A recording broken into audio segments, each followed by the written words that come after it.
नमस्ते। पिछले पूरे सप्ताह मैंने अनेक विधाएं, कविता, पत्र, कहानी, अनुच्छेद के माध्यम से अपने मन की बात हिंदी के विषय में आपसे कही। निष्कर्ष रूप में मैं कह सकती हूँ कि हिंदी हमारी माँ की लोरी है, पिता का अनुशासन है, शिक्षक का हाथ है, मित्रों की चुहलबाजी है, प्रिय का प्यार है, बुजुर्गों का आशीष है और ईश्वर की अनुकंपा है।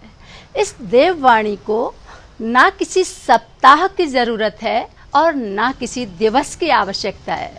इसकी आवश्यकता है अगर, तो इसकी सहजता को सहजता से स्वीकारने की। तो आज मैं अपने मन की बात नहीं, मेरा ये अभियान अधूरा ही रह जाएगा अगर मैं केवल अपने मन की बात कहूँगी। आज मैं इस वर्चुअल फील्ड के माध्यम से अपनी आज की इस नई विधा पर चर्चा कहूँ या साक्षात्कार, नाम आप दे दीजिए। इसमें शिशुकुंज इंटरनेशनल स्कूल के कुछ विद्यार्थियों को आमंत्रित कर रही हूँ और उनके विचारों से आपको अवगत कराने की कोशिश कर रही हूँ। बच्चों के बारे में आपको बताऊँ, उनके विचारों से अवगत कराऊँ। इसके पूर्व शिशुकुंज इंटरनेशनल स्कूल के बारे में मैं बताना चाहूँगी कि ये वो नामी संस्था है जिसने शिक्षकों की लगन, शिक्षार्थियों के मेहनत और व्यवस्थापकों के सुप्रबंधन से मात्र 15 वर्ष में 2005 से लेकर 2020 अर्थात किशोर वय में ही प्रौढ़ावस्था की उपलब्धियां हासिल कर लीं और इसी संस्था से 2005 अर्थात पहले दिन से 2020 मार्च तक मैं जुड़ी रही हूं और अपनी सेवाएं हिंदी विभाग अध्यक्ष के रूप में देती रही हूं। हमारा पहला प्रश्न है गार्गी माहेश्वरी से। गार्गी माहेश्वरी 12वीं विज्ञान संकाय की छात्रा हैं और ये बायोटेक्नोलॉजी में अपना भविष्य बुन रही हैं। तो गार्गी, आपसे हमारा प्रश्न यही है कि चूँकि आप विज्ञान की छात्रा हैं और आप इसी में अपना भविष्य भी बुन रही हैं, तो ऐसे में हिंदी में आप हिंदी के विषय में क्या सोचती हैं और आपको क्या लगता है कि हमारी नई शिक्षा नीति इस दिशा में कुछ सकारात्मक बदलाव ला पाएगी? सबसे पहले तो अलका मैम को बहुत बहुत धन्यवाद ये प्रश्न पूछने के लिए। अब यदि मैं व्यक्तिगत तौर पर इस प्रश्न का जवाब देती हूँ तो हाँ, आज भी मेरे जीवन में हिंदी की बहुत महत्वपूर्ण भूमिका है। वह मेरा एक अभिन्न अंग है क्योंकि मैंने मेरे जीवन के 17 वर्ष इसके साथ ही बिताए हैं, व्यतीत किए हैं। यह मेरी एक पुरानी सहेली सा है।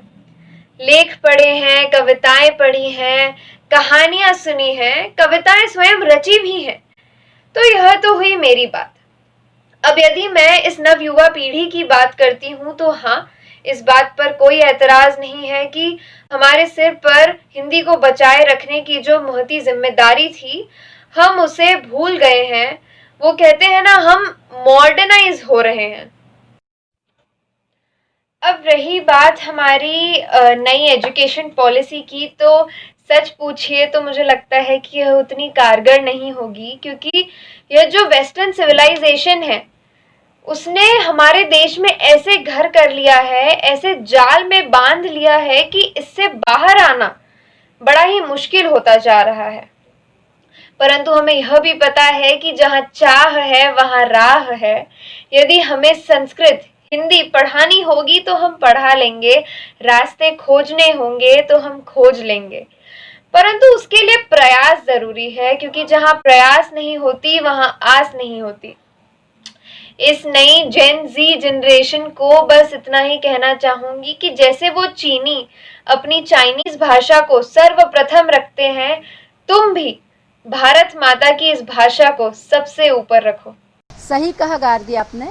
जहाँ चाय है वहाँ राय है, जहाँ प्रयास है वहाँ आस है। तो आशा की किरण जलाने के लिए धन्यवाद। तो इस परिचर्चा में अब मैं मुखातिब होती हूँ जय जोशी की तरफ। जय जोशी, विद्यालय के मेधावी छात्र 2019 में पास आउट और वर्तमान में एक क्लैट की तैयारी कर रहे हैं। धन्यवाद जय, अपने व्यस्ततम समय में से तुमने मुझे समय दिया। आपसे हमारा प्रश्न है कि आपने छठी कक्षा से 12वीं तक हिंदी की विभिन्न साहित्यिक गतिविधियों में भाग लिया और कई पुरस्कार अपने नाम किए। तो इन गतिविधियों में भाग लेने से आपका अपना कुछ अनुभव भी बढ़ा होगा। मैं चाहती हूँ कि पटल पर आप अपना अनुभव साझा कीजिए। कोई घटना याद हो तो वो भी सुनाइएगा। नमस्ते, धन्यवाद मिसेस जैन मुझे इस परिचर्चा का हिस्सा बनाने के लिए। सिंहासन हिल उठे, राजवंशों में प्रकुटी तानी थी, बूढ़े भारत में भी आई फिर से नई जवानी थी। श्रीमती सुभद्रा कुमारी चौहान द्वारा रचित रानी लक्ष्मीबाई जैसी जटिल एवं कठिन कविता का वाचन जब मैंने कक्षा नर्सरी में किया तो मेरी शिक्षिकाओं को मेरी प्रतिभा का एहसास हुआ और उन्होंने मुझे तराशना शुरू किया। ऐसे कई पड़ाव आए जहां मुझे कठिनाइयां भी हुई, परंतु मेरी शिक्षिकाओं ने मेरा हाथ थामे रखा और मुझे आगे बढ़ने के लिए प्रोत्साहित किया। हिंदी जैसी सुंदर एवं विस्तृत भाषा का वाचन एवं तत्सम शब्दों का प्रयोग इतना आसान नहीं है, परंतु समय के साथ साथ सही मार्गदर्शन मिलने पर मैं प्रयासरत रहा और मेरा धारा प्रवाह इस भाषा में बढ़ने लगा। मुझे आज भी याद है, मेरी पहली अंतर विद्यालयीन कविता पाठ प्रतियोगिता में मिसेस जैन ही थी जिन्होंने मुझे मार्गदर्शित किया और मेरा प्रशिक्षण किया। मुन्ना बैठा सोच रहा था अगर कहीं कुछ ऐसा होता, पापा मम्मी बच्चे होते, मुन्ना उनका पापा होता। थक थक कर सो जाते जब तुम, थक थक कर सो जाते जब तुम, नई नई मैं फिल्म लगाता, होटल से खाना मंगवाकर चटकारे ले लेकर खाता। इस चटकारे की आवाज ने मुझे छठी कक्षा में उस काव्य पाठ प्रतियोगिता में प्रथम पुरस्कार दिलवाया। इन छोटी छोटी बिंदुओं पर काम करके मैंने मेरे वाचन को सुधारा और इसी के साथ साथ मेरा मनोबल और आत्मविश्वास बढ़ने लगा। हम उस देश में रहते हैं जहाँ की मातृभाषा तो हिंदी है, परंतु फोन पर किसी भी संवाद के लिए हमें अंग्रेजी के लिए 1 और हिंदी के लिए 2 दबाना होता है। मेरी इस देश की युवा पीढ़ी से ये दरख्वास्त है कि इस तथ्य पे विचार अवश्य करें और इस बात पर गर्व करें कि हिंदी हमारी मातृभाषा है, क्योंकि संस्कृत से जन्मी यह भाषा ही है जो हमें अन्य देशों से अद्वितीय बनाती है। धन्यवाद जय, आपने अपना अनुभव हमारे साथ बांटा। मुझे भी आपकी वो प्रतियोगिता और वो उस दिन की तालियों की गूंज याद आ गई। आपने मुझे भी अतीत में ले जाने में और उस क्षण को याद दिला दिया जिसमें वो चटकारों से सारा हॉल गूंज उठा था कि मुन्ना बैठा सोच रहा है, मुन्ना बैठा सोच रहा है, अगर कहीं कुछ ऐसा होता, मम्मी पापा मुन्ना होते और मुन्ना उनका पापा होता। रोज उठाता 5:45 पर, ठंडे पानी से नहलाता और दांत किटकिटाते जब वे, तब मैं मन ही मन मुस्काता। मुन्ना बैठा सोच रहा है। एक बच्चे के मनोविज्ञान को बहुत सुंदर तरीके से आपने उस छोटी सी उम्र में दिखाया था और चटकारे की आवाज़ तो मुझे कानों में आ रही है। बहुत सुंदर जय, धन्यवाद। और अब हमारे सामने है अमेसी कीर्ति खुरासिया। इन्होंने अभी हाल ही में विद्यालय से 12वीं की परीक्षा बहुत अच्छे परिणाम के साथ उत्तीर्ण की है। मेधावी छात्रा अमेसी राष्ट्रीय स्तर की ओडिसी की नृत्यांगना, विद्यालय की सांस्कृतिक सचिव होने के साथ साथ अच्छी डिबेटर होने के साथ साथ लेखिका भी रही हैं और लिखती भी बहुत अच्छा हैं। और ये पहली छात्रा हैं विद्यालय की जिन्होंने 11वीं में हिंदी ली। तो मेरा प्रश्न अमेसी आपसे यही है कि जबकि 11वीं में आते आते बच्चे हिंदी नहीं लेते और आपने हिंदी को चुना, तो वो कौन से कारण हैं, आपने हिंदी क्यों ली? जितनी जिज्ञासा मुझे इस सवाल के उत्तर को जानने की है उतनी ही मुझे लगता दर्शकों को भी है। तो आप इस पर प्रकाश डालिए। नमस्ते। आज जैसा मैम ने मुझसे भी पूछा कि आज जबकि कक्षा 11वीं में कोई हिंदी नहीं लेना चाहता तो मेरा हिंदी लेने के पीछे का कारण क्या था। 2018 में जब मैं कक्षा 11वीं में आई थी तब मैं एक सांस्कृतिक कार्यक्रम के तहत जिसको हम इंटर कल्चरल एक्सचेंज प्रोग्राम कहते हैं, उसके तहत मैं जर्मनी गई थी 2 महीने के लिए। मुझे अपने देश में से 4 बच्चों में से चुना गया था और वहाँ पे हमें वहाँ की संस्कृति समझने, वहाँ का रहन सहन समझने, वहाँ की पढ़ाई समझने के लिए भेजा गया था। तो जब मैं वहाँ गई, मैं 2 महीने एक परिवार के साथ रुकी। मैंने काफ़ी उनके कल्चर को समझा और मुझे काफ़ी कुछ सीखने को मिला। तो जब मैं वहाँ गई थी तो सबसे महत्वपूर्ण बात जो मैंने सीखी है वो ये थी कि वे लोग अपनी भाषा को लेकर इतने सतर्क हैं, इतना गर्व महसूस करते हैं जो हम भारतवासी नहीं करते। तो मैंने देखा कि अगर आप जर्मनी में हैं, अगर आपको जर्मन नहीं आती तो उनको बिल्कुल फ़र्क नहीं पड़ता। वो आपके लिए अंग्रेज़ी नहीं बोलेंगे, वे आपका पूरा सम्मान करेंगे पर आपके लिए अंग्रेज़ी नहीं बोलेंगे। आपको उनसे बात करने के लिए जर्मन सीखनी पड़ेगी। तो जब मैं यहाँ आई तो मैंने देखा कि हमें हमारी भाषा पर इतनी शर्म क्यों आती है। मेरे ख्याल से मुझे ऐसा लगता है कि हिंदी ऐसी भाषा है जो हम किसी पे थोप नहीं सकते। हम सिर्फ लोगों को उसके प्रति ज़िम्मेदार और सचेत बना सकते हैं। तो हमारी पीढ़ी की यही ज़िम्मेदारी है कि हम लोगों को हिंदी के प्रति सजग बनाएं, सचेत बनाएं और थोड़ा ज़िम्मेदार बनाएं ताकि हमारी भाषा को उसका सम्मान वापस मिल सके।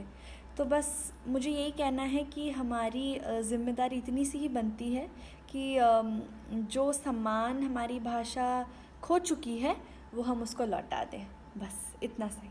Thank you. धन्यवाद अमैसी, आपने बड़ी सौम्यता के साथ अपने तर्कों को रखा। ये सच है कि जब हम देश से दूर होते हैं तो हमें भाषा का, संस्कारों का, देश का, परिवार का महत्व कुछ ज़्यादा ही समझ में आता है। धन्यवाद। मैं मुखातिब होती हूँ प्रतीक जैन की तरफ। 2010 में पास आउट प्रतीक जैन बिट्स पिलानी से इन्होंने इंजीनियरिंग किया। वर्तमान में यूएसए की एक नामी कंपनी ग्रीन बिल्डिंग कंस्ट्रक्शन में कार्यरत हैं और इनकी कंपनी पर्यावरण मित्र भी है और ये बहुत अच्छा, उस समय भी मुझे याद है 10वीं कक्षा में लिखते थे और अभी भी हिंदी को अपनी सेवाएं दे रहे हैं। तो प्रतीक, मुझे याद है कि आप कक्षा में बहुत ही सटीक और सार गर्भित लिखा करते थे और विश्लेषण करना आपकी बड़ी आदत थी, प्रश्न भी बहुत पूछते थे। तो इसी से मेरा आपसे सवाल है कि आप एक अच्छे, चूँकि विश्लेषक हैं, समीक्षक हैं, तो हिंदी शिक्षण और हिंदी शिक्षक, इस विषय में आप अपना ये हुनर दिखाएं या इसका विश्लेषण करते हुए तर्क सहित उत्तर दीजिए। अगर आपकी कक्षा की भाषा में बोलूं तो आप दीजिए। हिंदी के महत्व पर आपने हमारी अध्यापिका के विचार तो सुन लिए, अब उनके शिष्य प्रतीक का नजरिया भी सुन लीजिए। मैं भी उन्हीं छात्रों में से था जिन्हें हिंदी में खास रुचि नहीं थी। इसके 4 मुख्य कारण थे। पहला, हिंदी का ज़्यादा उपयोग नहीं है। दूसरा, अंक प्राप्ति कठिन है। तीसरा, विषय वस्तु खास रोचक नहीं है। चौथा, हिंदी ज़्यादा कूल नहीं है। इसे पश्चिमी संस्कृति का प्रभाव कहें या एक आधुनिक शहरी बच्चे की मानसिकता, पर कहीं ना कहीं ये भी मन में था। इन चारों मामलों में अब मेरी विचारधारा बदल गई है। इसका अधिकतम श्रेय जाता है मिसेस जैन को। पहला, उपयोगिता।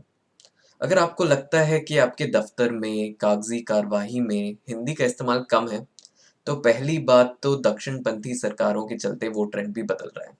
राजनीति खैर हटा भी दें, तो ये ध्यान में रखिए कि आप कम्युनिकेशन स्किल सीख रहे हैं। मिसेस जैन खुद ही एक बहुत कुशल वक्ता हैं और उनकी अध्यापन शैली में भी इस पर काफ़ी जोर है। भाषा की पकड़ होने से आपकी विचार रचना, थॉट फ्रेमिंग में भी काफ़ी निखार आता है और मिसेस जैन की हमेशा एक कोशिश रहती है कि हम अपने विचारों की प्रस्तुति सटीक तरीके से करें। दूसरा, यदि अंक प्राप्ति आपका मुख्य उद्देश्य है, जो कि ठीक है, हम कौन होते हैं जज करने वाले, तो भी मिसेस जैन के पास तमाम टिप्स और ट्रिक्स हैं।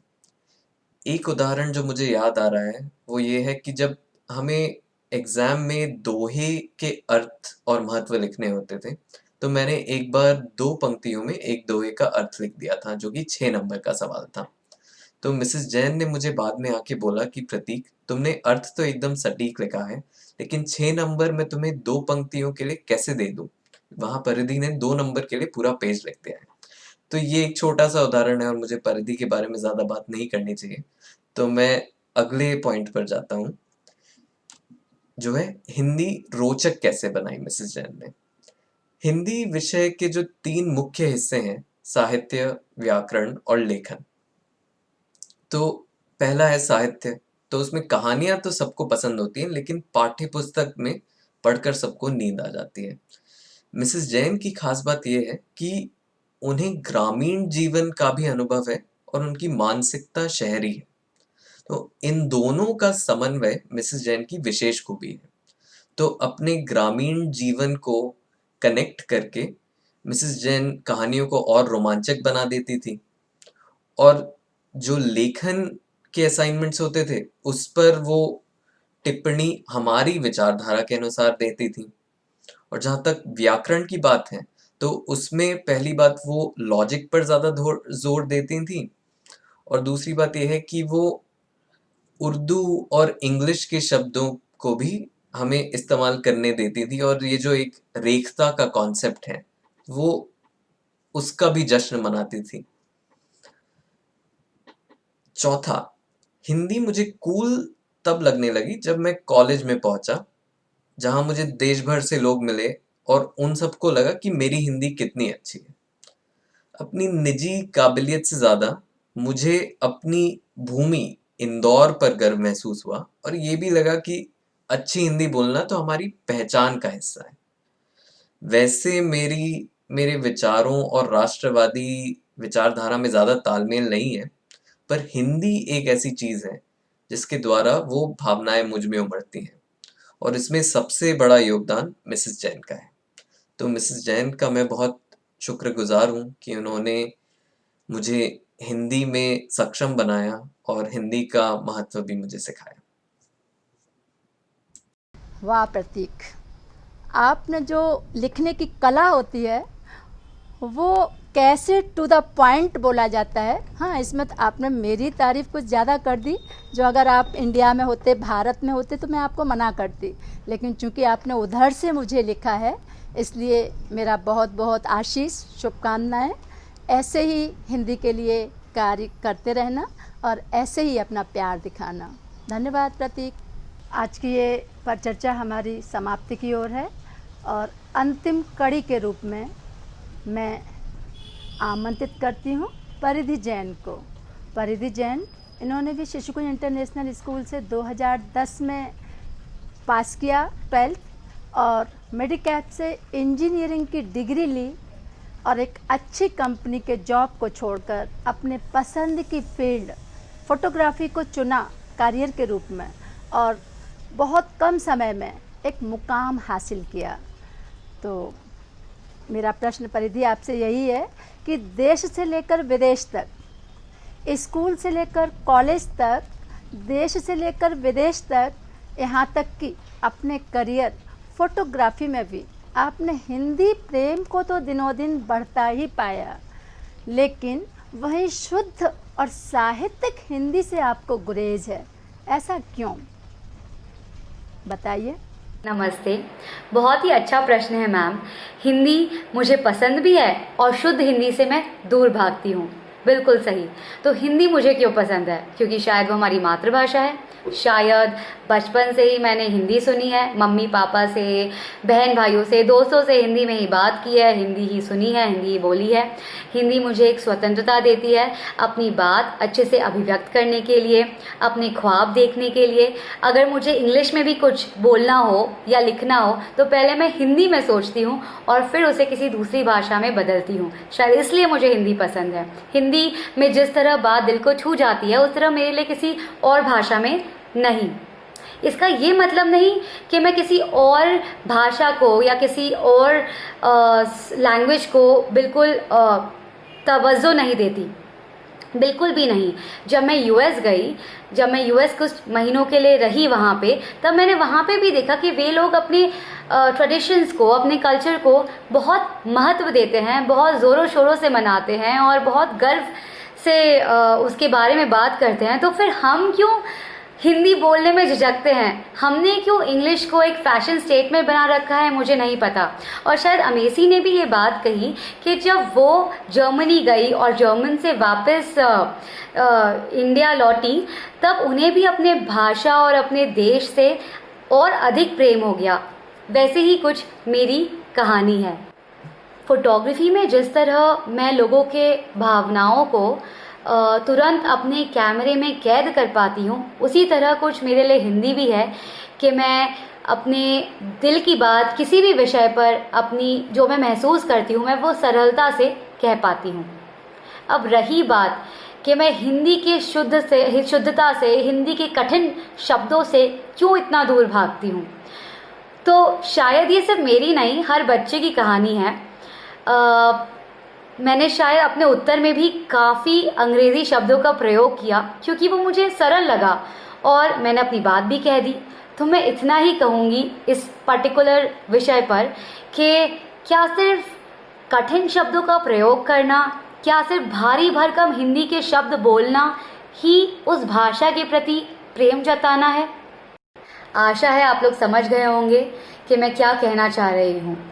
मेरे लिए अभिव्यक्ति पहले नंबर पर है और भाषा दूसरे नंबर पर चूंकि मैं एक भारतीय हूँ, क्योंकि मैं बचपन से इस देश में पली बढ़ी हूँ, मुझे हिंदी पर अभिमान है, गर्व है और बहुत बहुत प्यार है।